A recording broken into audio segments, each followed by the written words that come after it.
కారణంగా నువ్వు వెనక నుండి ప్రార్థన చేసే వ్యక్తిగా ఉండాలి. ఎందుకంటే నువ్వు ప్రార్థన చేస్తుంటే అక్కడ ఆయన జయం పొందుతాడు. ఆమె యెహోషువ గనుక అమాలేకీయులను జయించినట్టు ఎవరి నీ ఇంట్లో ఉన్న నీ కుమారుడు గాని, నీ భర్త గాని, లేదా నీ భార్య గాని ఎవరైనా నువ్వు బయటికి వెళుతున్నప్పుడు అక్కడ విజయము సాధించి నువ్వు ఇంటికి క్షేమముగా తిరిగి వస్తావు. దేవుడికి మహిమ కలుగును గాక. ఎందుకన్నానంటే ప్రార్థన లేని ఎవండి గృహము అది నిర్జీవమైనది, అది పనికిరానిదిగా దేవుడు చూస్తున్నాడు. అందుకే చూడండి, నోవాహు తన కుటుంబం వెనుక ఎంత గొప్ప ప్రార్థన చేస్తున్నాడో తెలుసా? ఏమండి, నోవాహు తన కుటుంబం వెనుక అద్భుతమైనటువంటి ప్రార్థన చేస్తున్నాడు. 120 సంవత్సరాలు నిరీక్షణ కలిగి ఏం చేస్తున్నాడంటే గొప్ప ప్రార్థన చేసి సువార్త ప్రకటించి తన కుటుంబం క్షేమం కొరకు ఆయన ఒక రక్షణ వాడనే కట్టి ఉన్నాడు. ప్రియదేవుని బిడ్డలారా, ప్రజలందరినీ పిలిచాడు, అందరి కోసం ప్రార్థన చేశాడు. వాళ్ళందరిని అడిగారు, కానీ వాళ్ళు రాలేదు. గమనించండి, నేనంటాను, ఇందాక మన అయ్యగారు సుభాకర్ గారు మాట చెప్పారు. ఏం చెప్పారంటే, ఎంతమంది అయినా ఉంది, ఏదైనా పెడితే ఎక్కువ మంది వస్తారంట. నేనంట, ప్రభు ఆకర్షించుకున్న వాడు ఇక్కడికి వస్తాడు, ప్రభు మనసు కలిగిన వాడే వాక్యం దగ్గరికి వస్తాడు, ప్రభువుని దర్శించాలనుకున్న వాడే వాక్యం దగ్గరికి వస్తాడు. నేనంట, రాని వాడి గురించి నేను ఎక్కువ మాట్లాడినండి. దేవునికి మహిమ కలుగును గాక. హల్లెలూయా. ఎందుకు చెప్పనా? వారికి మనసు లేదు. అవునే కదా? ఏమి లేదు? మనసు లేదు. మనసు లేని వాడిని మనం ఎంత లాక్కొచ్చినా ఇక్కడికి రాడు. నేనంటాను, నువ్వు ప్రార్థన చేయి, నీ ప్రార్థన బలం. నేను ఇప్పుడు రేపు 13 నుంచి మీటింగ్స్ పెట్టాను. ప్రతిరోజు గత 25 రోజుల నుంచి చేస్తున్న ప్రార్థన. రోజుకి 2 గంటల ప్రార్థన సాయంకాలం. ఇప్పుడు కూడా వస్తూ నేను గంట ప్రార్థన చేసి నా భార్యకి అప్పచెప్పి వచ్చాను. నువ్వు ప్రార్థన చేస్తా ఉండు, 9 గంటల 15 నిమిషాల వరకు ప్రార్థన చేస్తూనే ఉండు. ఎందుకంటే రేపు మీటింగ్స్ లో ఆకర్షితులు అవ్వాలంటే, వాళ్ళందరూ సభాముఖంగా కూడి ఉండాలంటే, వాళ్ళందరూ వాక్యమును వినాలంటే, వాళ్ళందరూ మారు మనసు పొందాలంటే నువ్వు ముందుగా సిద్ధం చేయాలి. ఏం చేయాలంట? ప్రార్థనా వేదిక. Praise Lord. హల్లెలూయా. నేనంటాను, ప్రార్థనా వేదిక సిద్ధం చేయకుండా ఏ నరుడు దేవుడి యొద్దకు రాడు. వస్తాడా? రాడండి. ఎందుకంటే ప్రియమైన ప్రార్థన చేసిన తర్వాతనే, ప్రార్థన జయము పొందిన తర్వాతనే దేవుడు నడిపిస్తాడు ప్రజల్ని. అందుకే నేను అంటున్నాను, హోరేబు పర్వతం దగ్గర మోషే దేవుణ్ణి కలుసుకున్నాక, ఆ తర్వాత ఐగుప్తులోకి వెళ్ళినాక, దేవుని యొక్క అధికారము, దేవుని యొక్క శక్తి బలము కలిగినాక వారిని బయటికి తీసుకొచ్చాడు. వారిని బయటికి తీసుకొచ్చిన తర్వాత దేవుడు అన్నాడు, నువ్వు సీనాయి పర్వతం మీదకి రా అన్నాడు. ఆయన ఒక్కడ మాత్రమే వెళ్ళాడు. వెళ్ళి అక్కడ ఏం చేశాడు? 40 రాత్రులు 40 పగళ్ళు దేవునితో మాట్లాడుతున్నాడు. నేను అంటున్నాను, ఇక్కడ అరగంట కూర్చోటానికే నువ్వు బాధపడిపోతున్నావు. ఆయన 40 రాత్రులు 40 పగళ్ళు దేవుడితో గడిపాడు. హల్లెలూయా. దేవుని స్తోత్రం.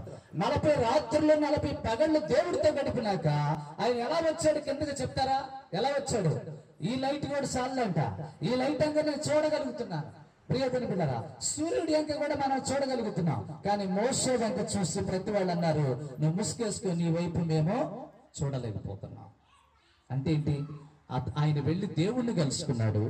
దేవుణ్ణి కలుసుకుని 40 రాత్రులు 40 పగళ్ళు ఏం చేశాడు? ప్రభావ మహిమతో నింపబడి ఆయన ప్రకాశించుచున్నటువంటి దివిటీగా కిందకి దిగొస్తే ఇశ్రాయేలీయులందరూ ఎక్కడున్నారంట?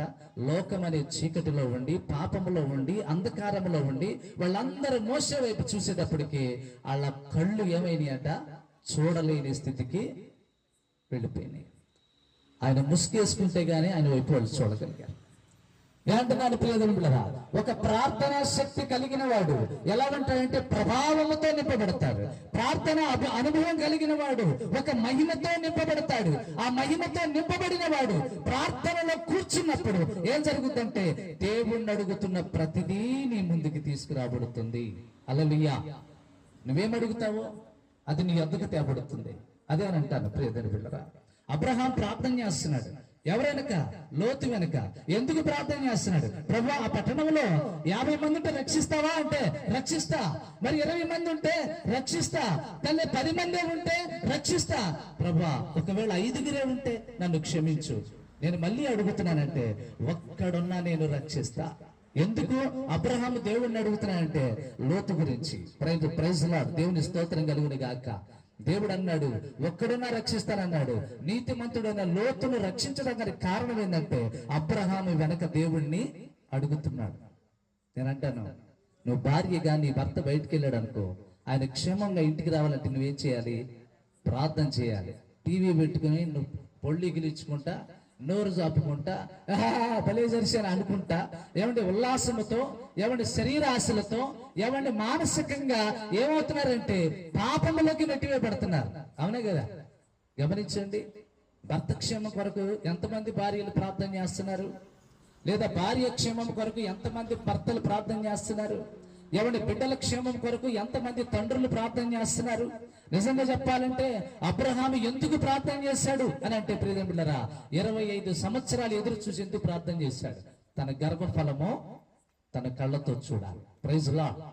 కానీ దేవుడిచ్చిన వాగ్దానం పొందుకునే వరకు ఆయన దేవుని సన్నిధిలో నిందారహితుడిగా నడుచుకున్నాడు. ఆయన ప్రారంభము ఏంటి తెలుసా?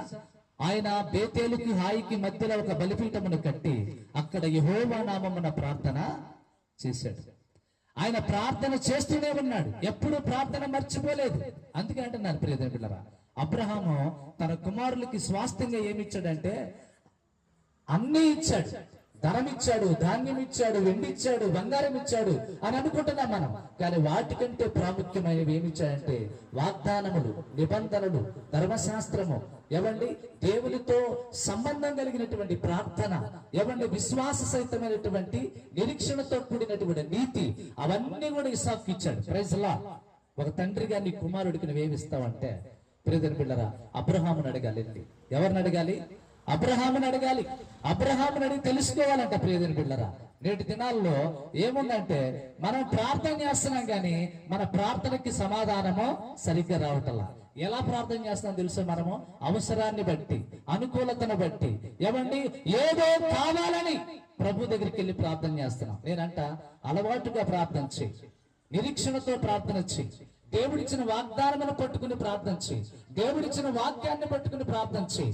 అప్పుడు నీకు విజయాలు వస్తాయి. దేవునికి మహిమ కలుగును గాక.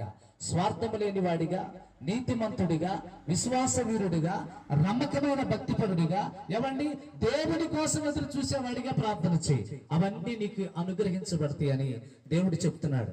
ప్రియమైన దేవుని బిడ్డలారా, యేసుక్రీస్తు వారు గెత్సేమనే తోటలో ప్రార్థన చేశాడు. ఎందుకు ప్రార్థన చేశాడు తెలుసా?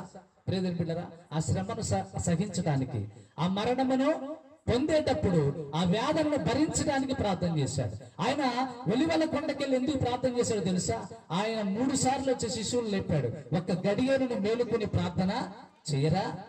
శోధనలో పడకున్నట్లు మెలకువగా ఉండి ప్రార్థన చేయండి అని అడిగాడు. కానీ వాళ్ళు ప్రార్థన చేయలే, కునికి నిద్రించారు, భారభరితంగా నిద్రించారు. కానీ ఆయన రూపాంతరం చెందాడు. దేవునికి మహిమ కలుగును గాక. ఆయనతో మోషే ఎలియాలు వచ్చి మాట్లాడటం వీళ్ళు చూశారు. అప్పుడు గ్రహించారు వీళ్ళు, నిజమే కదా ప్రభు చెప్పింది వీళ్ళు చేయలేకపోతున్నారు. ఏమంటే శిష్యుడు. కాబట్టి గమనించండి, ప్రభు